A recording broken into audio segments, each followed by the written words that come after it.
to today's Baishan virtual community events, Dialogue with Alumni, Transforming Vision into Action. I'm Erica from the Program and Operation team of the Baishan.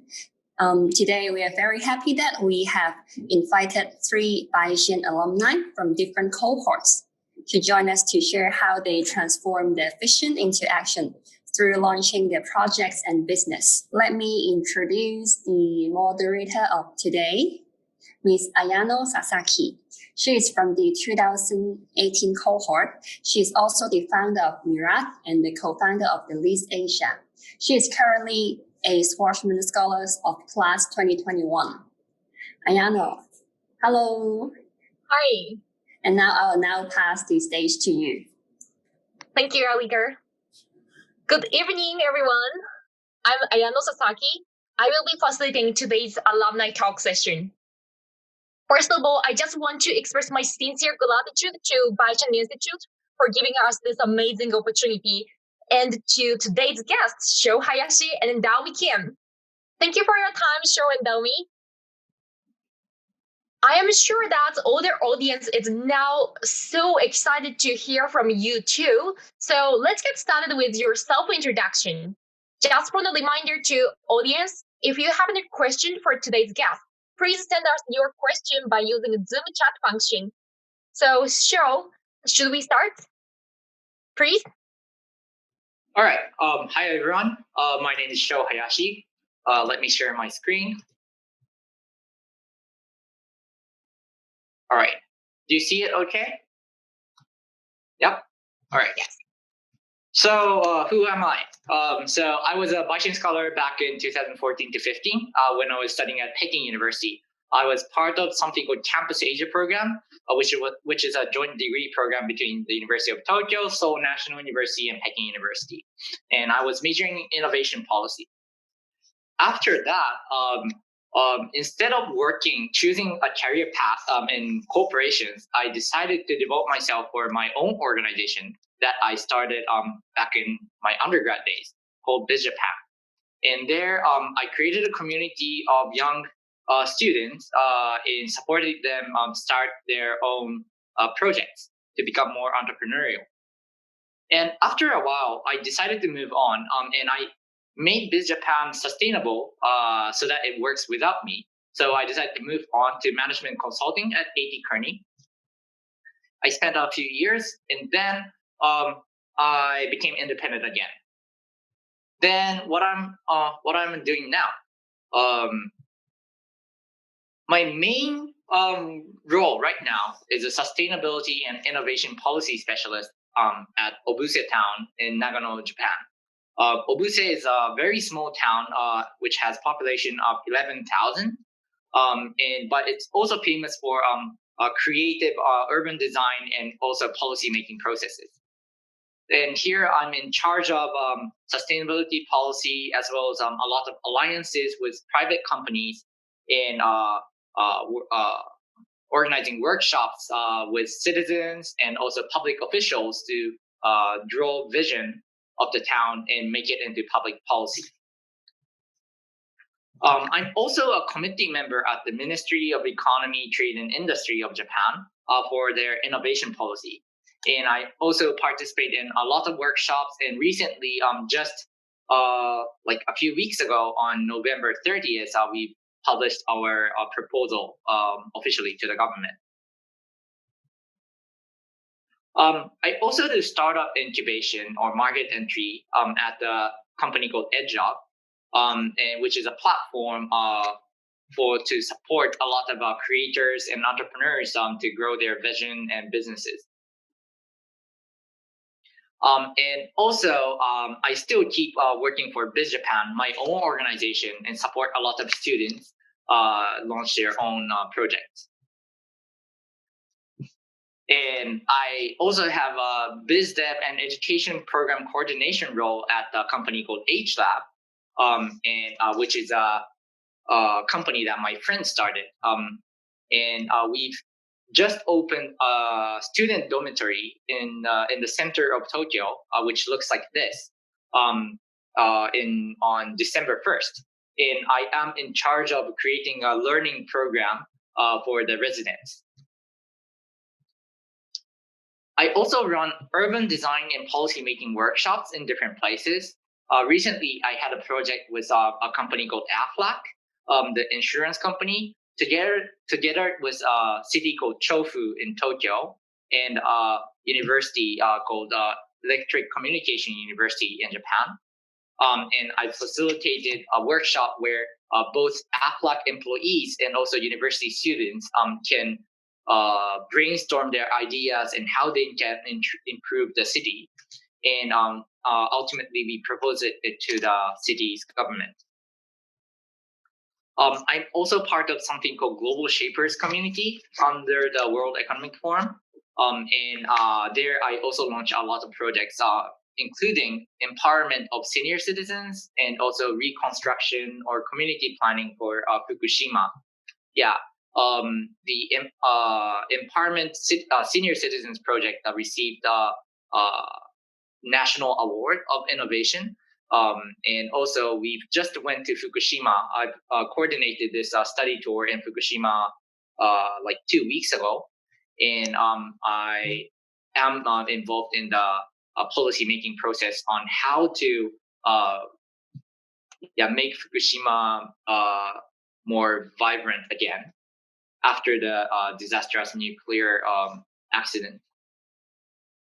So you must be thinking like, I'm such a mess, which is true, which is pretty true.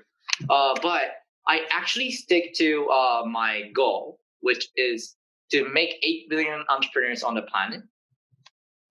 So 8 billion means the entire population of the world right now. And my belief is that being entrepreneur is not only about being rich or like getting money from VC and exiting and making impact. I truly believe that every single one of us can be entrepreneurial and then pursue our own vision in our own ways. And so I would like to support their path to become entrepreneurs and also support the projects to be successful.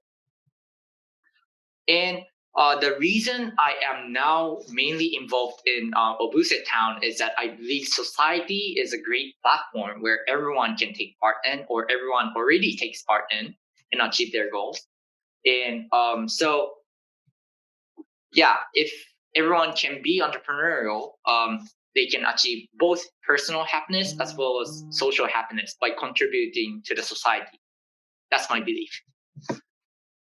And so in order to create innovation in the society, I believe all the three aspects are needed. One is business development, and two is policy development, and three is human development. Yeah, obviously policy is very important to structure the shape of the society, but you need people who makes it come true. And also, in order to make the society sustainable, you definitely need business aspect into it. So that's why I have so many different projects at the same time, but everything is related in some ways to those three aspects. So I stick to my vision, but not to my projects.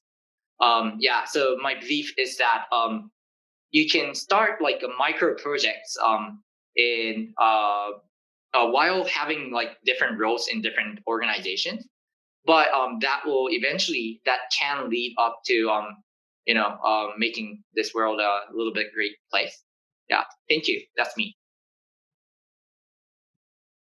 Wow, what's a great vision! And then also, I was wondering, like, how many projects are you working on? But you from your perspective, all the projects must be connected each other. I know audiences are very excited to hear the details of your project and also your ideas and also today's themes. But let's hold on to their excitement because I think Daumi will raise the level of our excitement by her self-introductions. Daumi, can you share your screen and then start your self-introduction? Thanks, Ayano. I will try my best to raise the excitement today. And thank you, Baishan, for having me here today. And thank you, everyone, for joining today's dialogue. My name is Daum, and in Japanese, I go by Daum, and I'm a BX Alumni from cohort year 2017. And just like Sho, I am wearing some different hats, but these organizations that you see on the slide are my major careers at the moment. I have founded a charity organization called Nanumi in 2012. I am executive director of a YouTube project called Ethnic Neighborhoods. And I'm also working as a full-time digital media manager at the postponed Tokyo 2020 Olympic and Paralympic Games. And in today's discussion on transforming vision into action, I would like to share the first two projects, Nanumi and Ethnic Neighborhoods, that I and we have transformed vision into action or action into vision. When I was 15, there was a time in my life when I realized that my life was built on a quicksand. I rebelled against my duties as a good student and even as a good daughter. And there was an incident that I felt like my life was pretty much crumbled. And I had a time of solitude, constantly asking myself, what is purpose in life? I was 15 years old in puberty, but it was a serious question for me back then. And I was wondering, despite having loving parents and everything that I needed, why couldn't I ignore this hollowness that I felt from lack of meaningful goals in life? And this was also a time when many secondary school students were asked to join service activities for service hours so that we can get into better universities here in East Asia. And I haven't done many service activities, actually none by then. But as one of these sketching idea, I thought that maybe by trying to support some people who are in need, I may be able to find some kind of purpose in life. And I do have to admit that this could have been due to my very own selfish reason. Then I started to search for some charity organization that I could be involved in. But in this process, I was struck to find out that there weren't many charity organizations that makes the donation process transparent. It wasn't clear for the donors how their donation made a direct impact to those who are in need. And I myself wasn't ready to donate nor to be a volunteer to an organization that I couldn't really trust. And ultimately, this discovery became a new purpose in life at that time that made me establish a charity organization called Nanumi in April 2012, and I was still 15 back then. With a strong emphasis on financial transparency, I aim to create a culture of where the donors can donate and participate in the service activities to deliver the donation so that they could feel and see how their donation made an impact to those people who are in need. And what you see on the screen is our monthly pictures that we post showing how we have used and how much money we have collected for that month. And to market my newly established organization that nobody knew of in April, and I started with nothing. I had nothing with me. I only had my computer, and I needed to find a way to receive donation and do something to promote. And I started a live streaming video on a Korean live streaming service. This was 2012 when these services weren't as popular. But this streaming service had a function where I could receive donations from the viewers. And using this function, I donated 100% of the income that I made in the live streaming service and donated.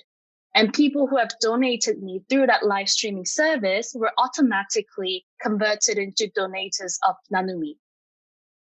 And when enough money was collected, I recruited the volunteer among the audience who were watching the live stream, and we went to deliver these donations together.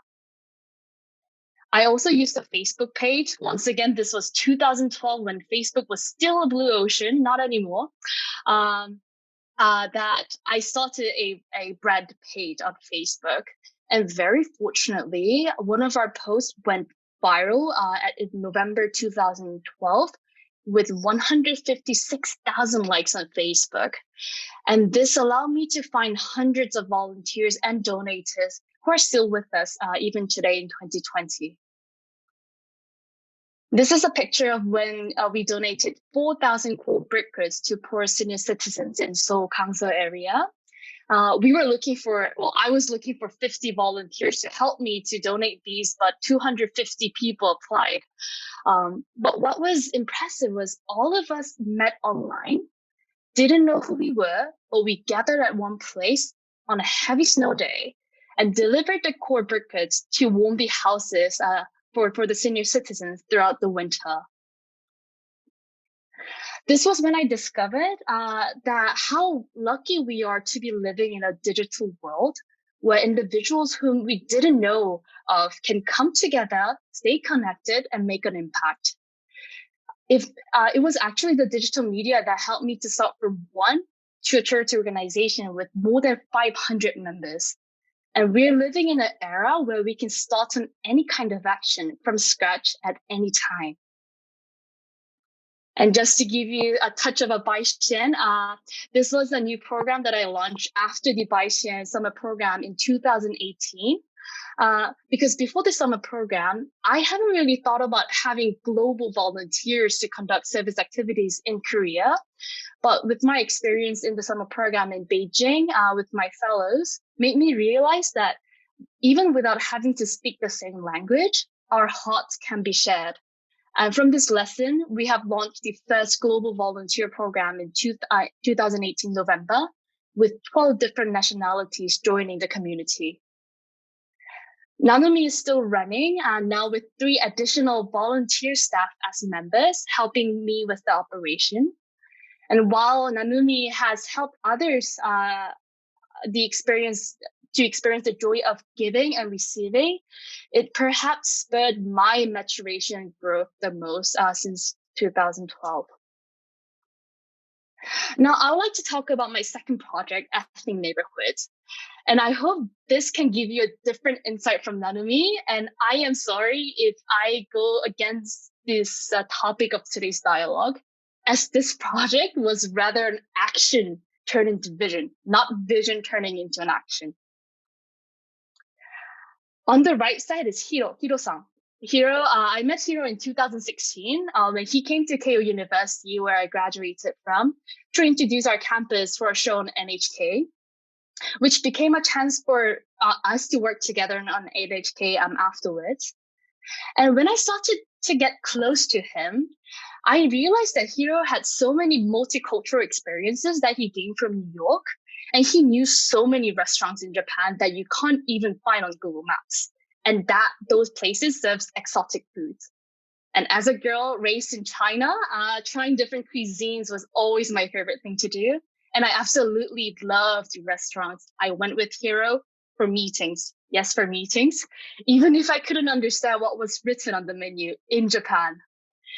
And most importantly, we love to communicate and engage with people running these restaurants that serves ethnic foods. No matter where we're from, we just love the experience. And that's Hiro and myself. And both of us comes from a media background, and I could edit some videos. And Hiro and I was sitting there on a cafe one day saying that, why don't we just start a YouTube channel to share our experience? We're having fun, and we should tell the world how much fun we're having. And at the same time, we both knew that there were many negative or biased views portrayed towards ethnic communities around the world by mass media. And we thought that we shouldn't be political, and we should stay neutral and show how this human-to-human interaction and this enjoyment and experience we have among each other can be so meaningful. And I would say that our vision wasn't as strong at this time, but we just wanted to have fun and tell the world how much fun we were having. And then we started a fundraising on a crowdfunding platform in Japan so that we could get budget to film, also meaning to travel and eat. And surprisingly, this crowdfunding became hugely successful, and we were able to film our first episode in the United States. That's Hiro and myself. eating in one of the restaurants. And when we edited the video that we filmed in the States and posted on our first YouTube channel with 0 subscribers, well, actually myself and Hiro were subscribed, so with 2 subscribers, we were hugely surprised that our videos went viral with over 170,000 views and the other with 460,000 views on YouTube. And we were like, wow, we started this for fun. But there was a huge demand across the world for a video like this. And this gave me a new vision. So Action gave me a new vision here to grow this ethnic neighborhood into a social project where we introduce ethnic enclaves in Asia and around the world to invite people, especially the locals, to visit those places. We went to African town in Guangzhou, Brazilian town in Gunma Prefecture, and recently to Jeju Island in Korea to show our time with the Yemeni refugees. And on the left side, the Bison AIA program gave me a boost and a motivation towards this vision. I invited Jimmy, who is also a Bison alumni from the same cohort, to be our advisor. 3 of us coming from Korea, China, Japan, 1 in 20s, 1 in 30s, 1 in 40s, came together to tell the world the meaning of our message. And our project is expanding, spreading even today. And based on these 2 experiences, I like to tell everyone, transforming vision into actions gives you more passion, like how I felt when I started Nanumi. But for ethnic neighborhoods, I discovered that action doesn't always have to come from vision. Vision can be created as you act. And what's common here, though, that we are living in an era where taking an action doesn't require risk. And it's very easy to start anything. And also, we can always find people who share the same heart with us, which allows us to be connected and find those individuals. And these networks can not only come from the online world, but also within your friendship. So whether it's your vision to action or action to vision, if it's your passion, go for it, explore, try it if you don't know. And I'm sure that one day you'll realize that your vision is already making an impact to the world. Thank you. Thank you, Daum. Wow, it's just so exciting. And then I'm sure that some of the audience has already checked your YouTube channel and then subscribed. Thank you. Don't forget to subscribe, please. Yeah. Don't forget it. Okay, so let's move on to our discussions and then start with the question about today's themes, transforming vision into action. Sounds like you two have taken so many actions. Why could you take actions? I believe it's always difficult for everyone to take the first step. Especially Show, you moved into a small town. I just quickly checked the population of the opposite town. It's like 11,000 people, right? Yep. It's a very small town. Didn't you think it's risky, like changing your job or moving into the city, and any hesitation there? Can you share your ideas? Yeah, thanks for the question.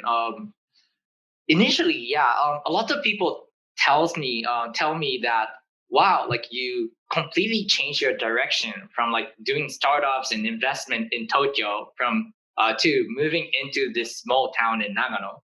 But ultimately, I felt I'm doing the same thing for several reasons. One, being in this small town and getting involved in the urban policy feels like you are actually in a startup.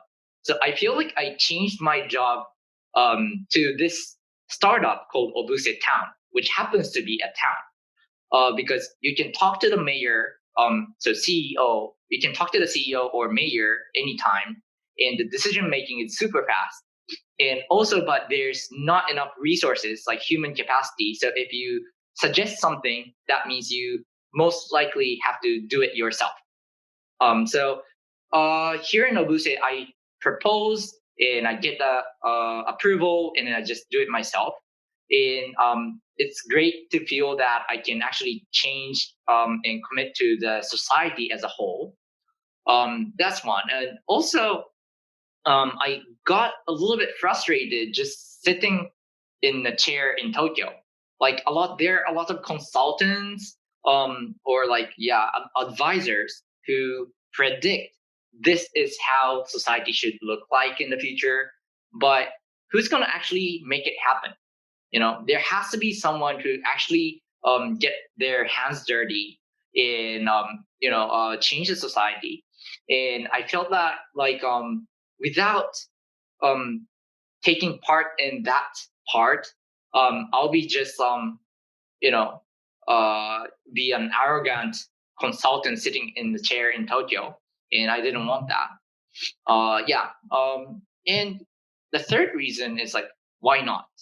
um all my work has shifted online due to COVID, and I just took it as an opportunity because I was staying at home, working from my own room, small room in Tokyo, for 3 months, and then at the end of the day, I felt like like why am I in Tokyo if like I can do all my work from this small room? And in Tokyo's rent is super expensive. Like it doesn't make sense at all. And here in Nagano, I can enjoy my life. If I walk around, there's like so much nature, great food. The fruits and vegetables are delicious, and and also you have like a spacious house because the rent is like less than the third of Tokyo. Yeah. So for me, I didn't feel much risk, but there was no reason not to move into this small town. Yeah, thank you. Wow, sounds like you're living in the heavens. Just follow up questions. Did you have any personal connection before moving into Amsterdam? Good question. Thank you. Yes. I'm part of this community called Global Shapers community, as I mentioned, and one of the Global Shapers moved into this town 9 years ago. So it's been a long time, and he's been doing policy making and also urban design for the entire years.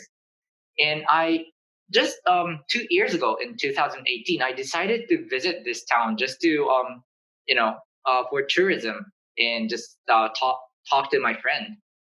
And he introduced me to the mayor and many different people. And then we were just brainstorming, and then I was suggesting maybe we can create a biofuel from chestnut skin. So Obuse is famous for chestnut. So I proposed to create a biofuel from chestnut skin, and then they liked the idea. And initially, I had the budget to do it, and I had the chestnut to work on it, and I had to do it. That's how it all started. And then so I just started coming to this small town regularly as a volunteer basis. Um, with I it was just like my hobby or like personal project without any like work commitment or anything. But at the end of the project, they came to me and then said, "Oh, next we're gonna plan a grand strategy of this town." So they were drafting the policy of the town, and I would like you to facilitate some session between the citizens and the public officials. And again, I decided to do it as a volunteer basis. And so I supported the town to draft their policy throughout last year, and we published the policy in January this year. And gradually, I started thinking that maybe I might want to help this town realize this policy that I helped draft it.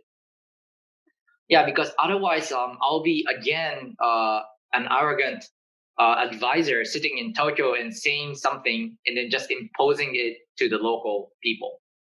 And I didn't want to do it. So I gradually have this feeling that maybe I want to actually do it on my own. Yeah. Wow, like your action, I mean, talking to people and also like going into actual places, that kind of all the actions led the new praise, I mean, new challenge, opportunity for you, probably. Sounds like that. Yeah. Before Okay, COVID, then- I never thought I would move. And then so I never thought it as a work or a job. but it just turned out to be a job opportunity for me. So yeah, that's how it all started. Wow. We are running from you now. Okay, then how about you, Daum? Why was it necessary to start your own social project? And then what was most difficult when you started Naomi at their age of 15? Well, for the first question, why was it necessary for me to start my own projects? I just wasn't happy with what was out there. For Nanumi, there was surely a lack of transparency among the existing organizations. And for ethnic neighborhoods, there was just lack of media that portrays the positive side of ethnic communities and people, because they are surely adding a great diversity to the country. And for me, if it doesn't exist, I thought I always think that I should go ahead and create something that I believe in so that it fills up my heart and passion. And thanks to those people who were walking with me to the same path, I had faith in what I believed in. And for your second question regarding to how hard it was to do something when I was 15, for Nanumi, I would have to admit that it was extremely difficult to stay positive in the very beginning, because nobody trusted me that I was going to donate. I was on this live streaming, first time, nobody views me, and I'm there like, I am going to donate your money. And who's going to believe that? Nobody. And I was there trying to convince people your donation will be put into an action and we'll make an impact together. And still there are so many people telling me that I'm a thief or just somebody who's lying to get more money. And even when I was looking for a place to donate, I was calling these orphanage places saying that, I run this organization called Nanumi. Can we please donate to your center? And they said, nope, because you're not authorized organization. And they even asked me, how old are you? And when I said 15, they're like, oh, you have no chance of donating here.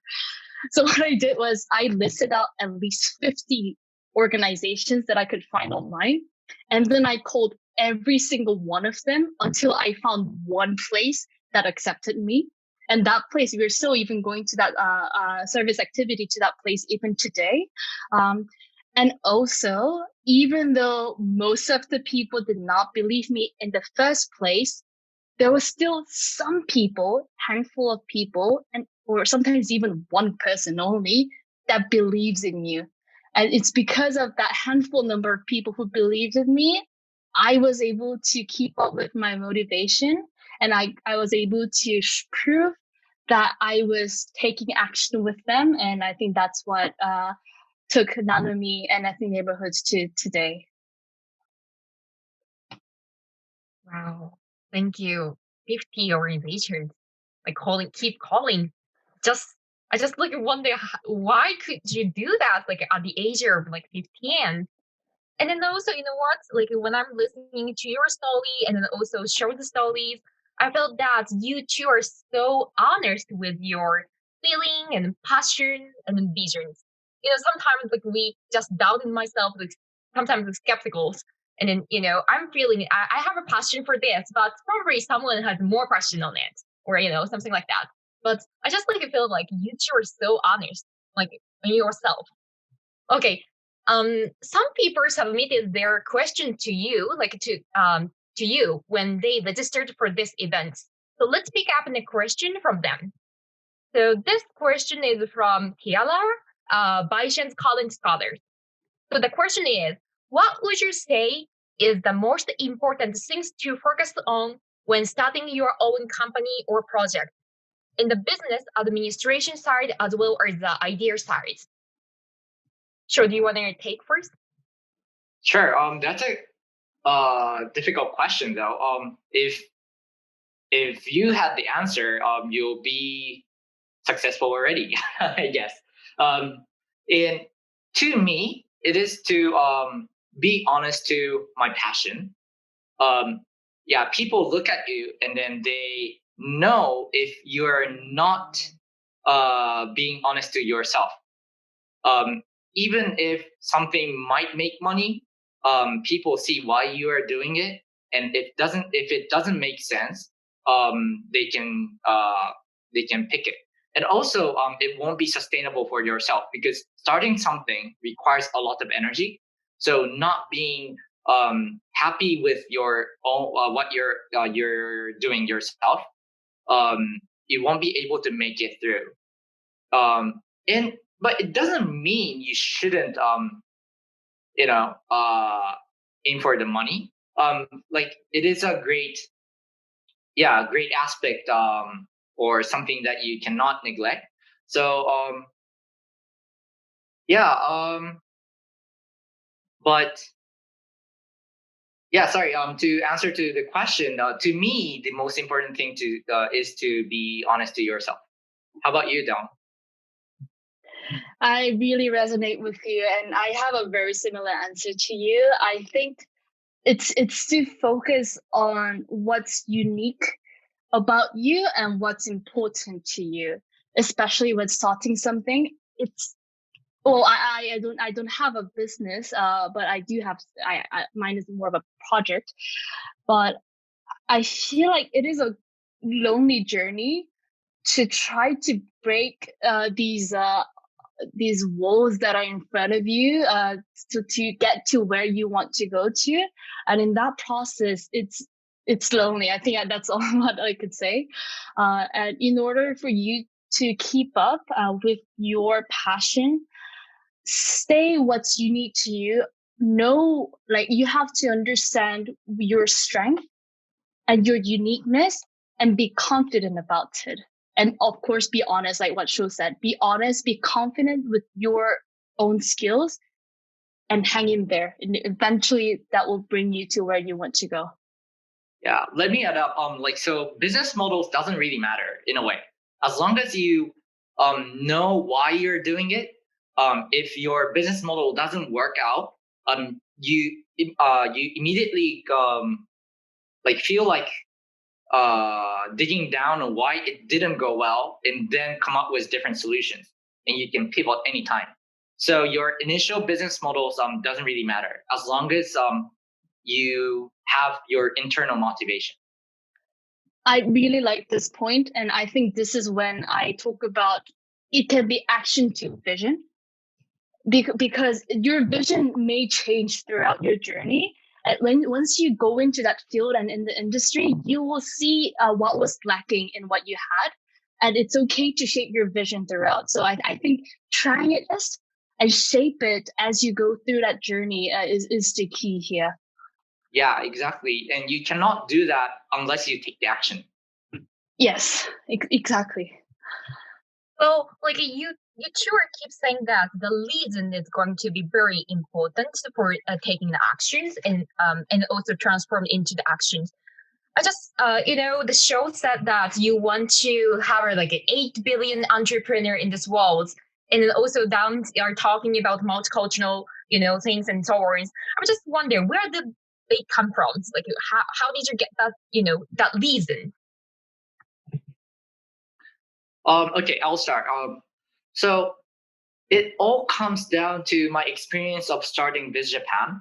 When in 2011, when 3/11 earthquake happened, I was studying in Singapore as an exchange student, and then everyone in Singapore was seeing Japan as like, oh my god, Japan is like at the end, and now Japan's not going to succeed or survive this disaster, and I was really, how can I say, I felt the necessity to connect the Japanese entrepreneurs to the global world, because a lot of Japanese entrepreneurs only work in Japan, and then none of them, or very few of them, come to the global area.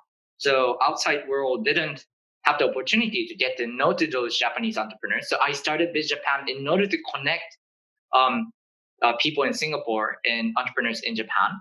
But what I found out was there's so many great entrepreneurs in Japan, but there's not enough. And I got so motivated or inspired. I was so inspired by all the entrepreneurs I talked to. And look back to myself.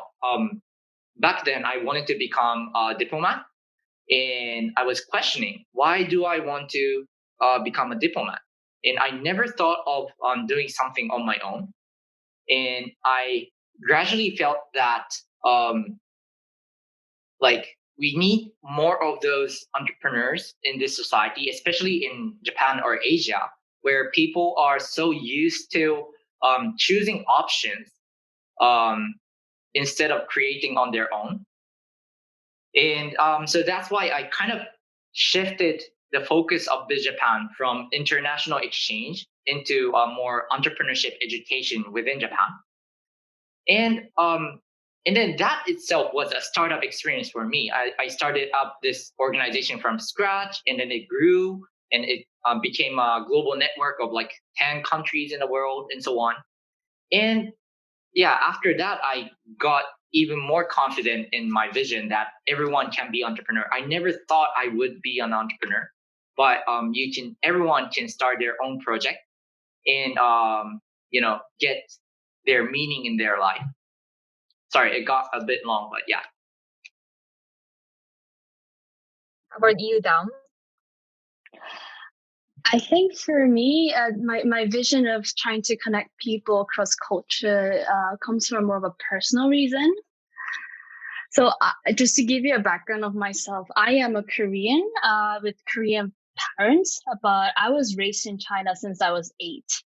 I lived there for 10 years, and I went to Japan alone when I was 18 to study at the university. And when I came to Keio University, I realized that I do not know where to belong. Because the characteristic of the international students going to Japanese university is they gathered by their nationalities. So Chinese students will gather among Chinese students, Korean students among Korean students, kikoku, these Japanese students who studied abroad but now back to Japan, gathers together, and they form their own very close, tight community. And for me, I didn't belong anywhere. And I tried to fit into the Chinese community, the Korean community, and it just didn't feel like at home for me. And that's when this identity crisis hit me so hugely. And I'm sure that many of the Bison scholars currently agree with me in this, is I just didn't know where I should call home and which culture I should feel as I belong to. And what Hero did was a turning point in my life personally too, is because when I visited these ethnic communities, when I went to like this Vietnamese restaurant in middle of Tokyo, that restaurant itself was a home for the Vietnamese people. And even though I wasn't a Vietnamese, when I was there, I kind of felt home. I felt I had like sense of a family gathering that was happening in this restaurant. And surprisingly, even I myself, who have never been to Vietnam at that time, started to feel as if I am from Vietnam. And I thought that maybe I should share this feeling to people who are like me, who has this identity crisis, that the downside of our identity is that we sometimes question where we're from. But the positive side is we can feel home anywhere. And that's what ethnic neighborhood is trying to achieve today, is anywhere could be home and any culture can be yours. And it's a human to human interaction. It's not just a country to country, a different person from different culture, a person from different background trying to interact. No, it's a human to human empathy and the understanding that we're sharing across. And I think that's what leads to my vision today, to trying to connect people across cultures. Thank you. Wow, you have a very the colorful backgrounds, and then it motivates you to take an action. That's wonderful. Okay, let's move on to the Q&A session, since we gather already many questions. So I want to ask some questions from from audience. So the first question, this one is from two people. So what's your standards for choosing co-founder or initial team member? What's your reflection on choosing team members? This is the first question for you two. Show, can you start? Answer first. Sure. Thanks. To me, the very first team, the co-founding team, the most crucial thing is the vision, and also maybe personal fit. Like if you feel like working this person, if you feel like collaborating with this person. But the most important thing is the kind of shared vision, because some of you might think maybe you should think about the skill sets, but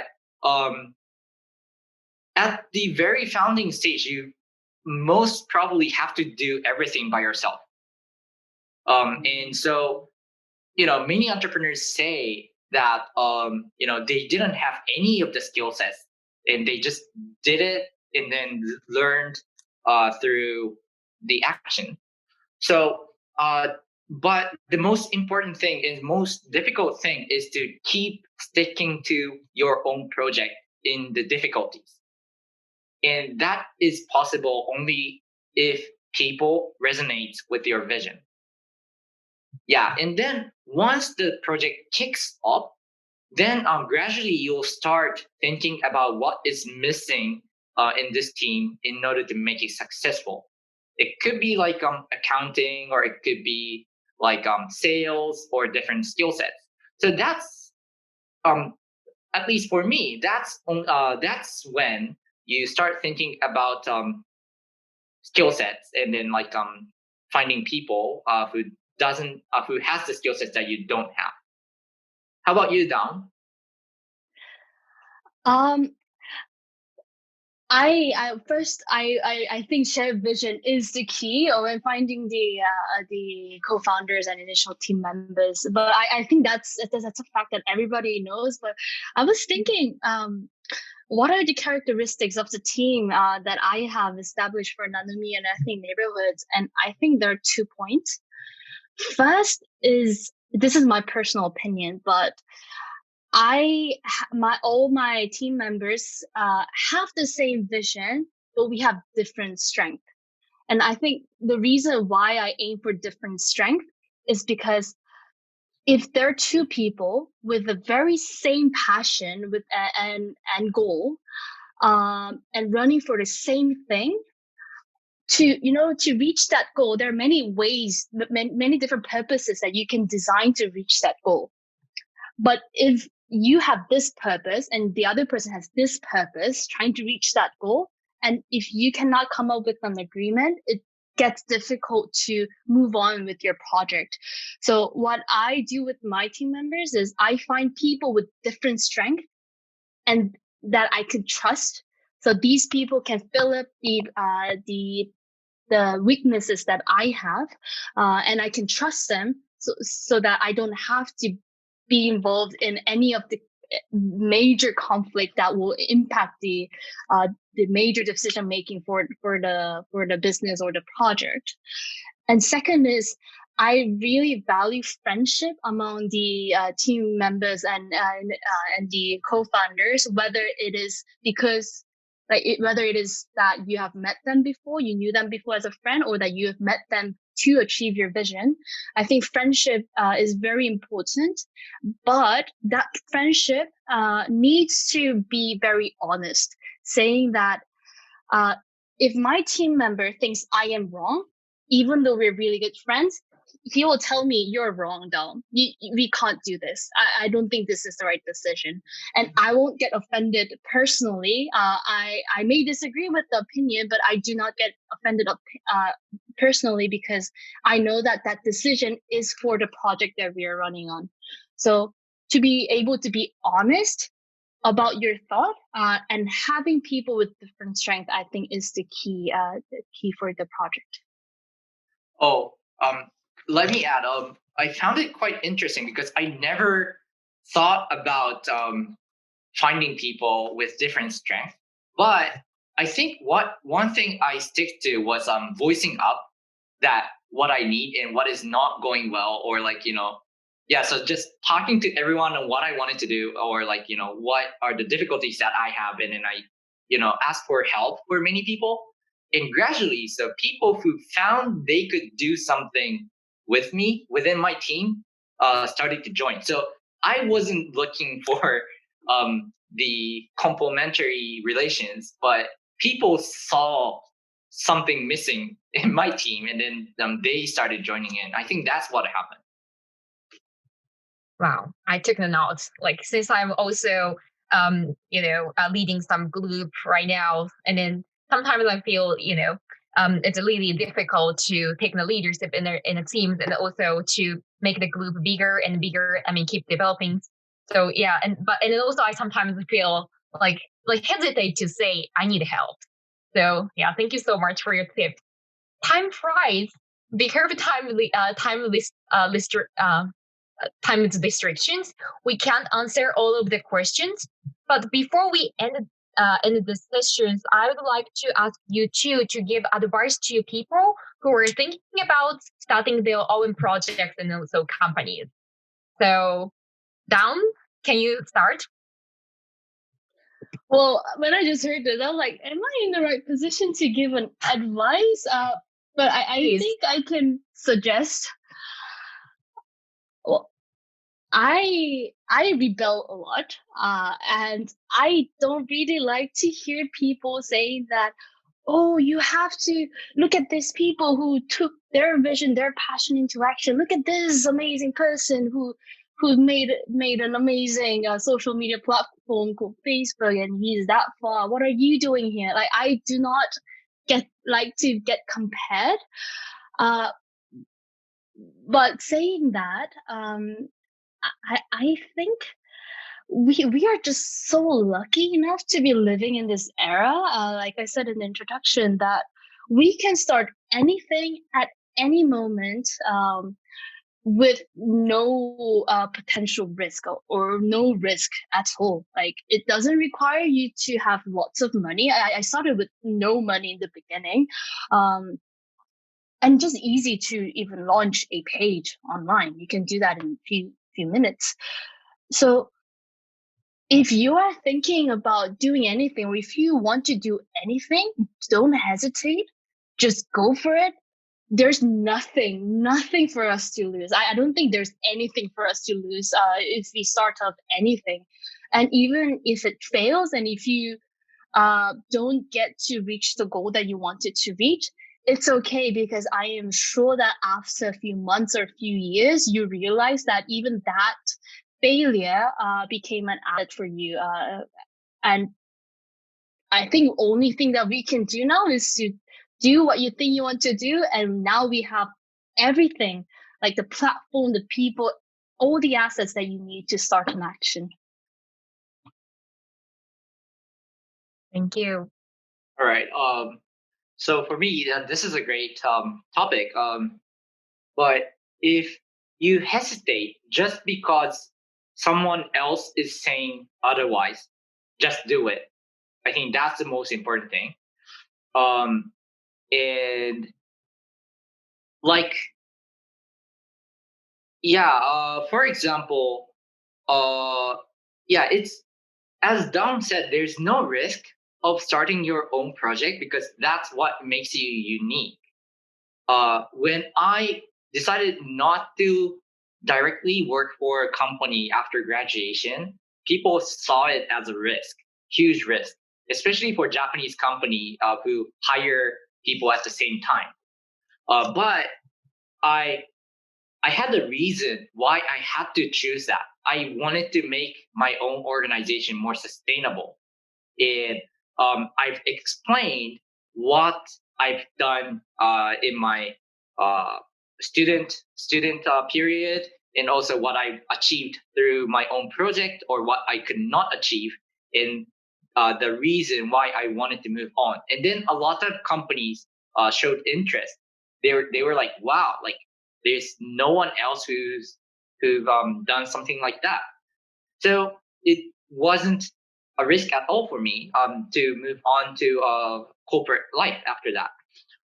And even now, coming to this small town, there's no risk. Like people just hesitate because they don't know it. But I actually do a lot of projects for Tokyo or outside of the Japan from this small town, and there's actually no reason not to do it. I wanted to come, and there's no reason not to do it, so I just did it. Yeah. So yeah, think about why not. And if there's no specific reason to stop you, just do it again. Yeah, thank you. Can I just add one last comment? Because when I was hearing from Sho, I realized just one thing recently is that we're also young, but as I gain more experience, I calculate more, and I end up trying not to take any risk. Like I start to calculate the risk, and the more I experience, the less vulnerable I get. So I think it's better to start early, because if anybody asks me to start my Nanami organization that I did when I was 15, now I don't think I can do it again. I think younger, the better. Sorry, adding one more point. Yeah, please. Is that don't hesitate to be stupid. Yeah. And don't be lazy. In a way. So Daum approached like 50 different foundations and organizations. I did this almost the same when I launched Biz Japan. I've talked to like 50 or more CEOs that I've never met and pitched in front of them. And also I've messaged everyone I got connected in Singapore that I started this project and I wanted them to join. And to my surprise, like the Facebook messages really worked, and then so it rapidly grew to a global network. So by second year, I got participants from like almost 10 countries in the world. Never expected, but and people ask me how I did it, but all I did was just like message people I knew. Like everyone can do it, but because I didn't. I mean, I never thought about the risk or like anything. I think I was ignorant, but because I was ignorant, I could do all the tasks, and yeah, that's what made it happen. Wow. Thank you for sharing your wonderful journey with us, Sho and Daum. And I hope all of you who are sitting in front of the screen have truly enjoyed today's event. And you know what? If you feel excited now, and if their story makes you want to take that first action for your vision, just do it today. You can start like just writing on the one page, the one piece of the paper. That's gonna be your first action. So if you feel like something in your mind, just do it today. So please give a big hand to Sho and Daum. And now I'll hand it over to Erika. Thank you. Thank you, Ayano, Sho, and your sharing is amazing. I do agree with you that because you're still young, so you have less risk. So just go for your vision. In case you missed the Baishan virtual community events in the summer, you can always go back to our website for the recordings. Those information are uploaded in the website. So I do encourage you all to have a look. And last but not least, don't forget to follow us on our social media, our Facebook, Instagram, and also join our Baishan community linking group. I look forward to seeing you online soon. Thank you.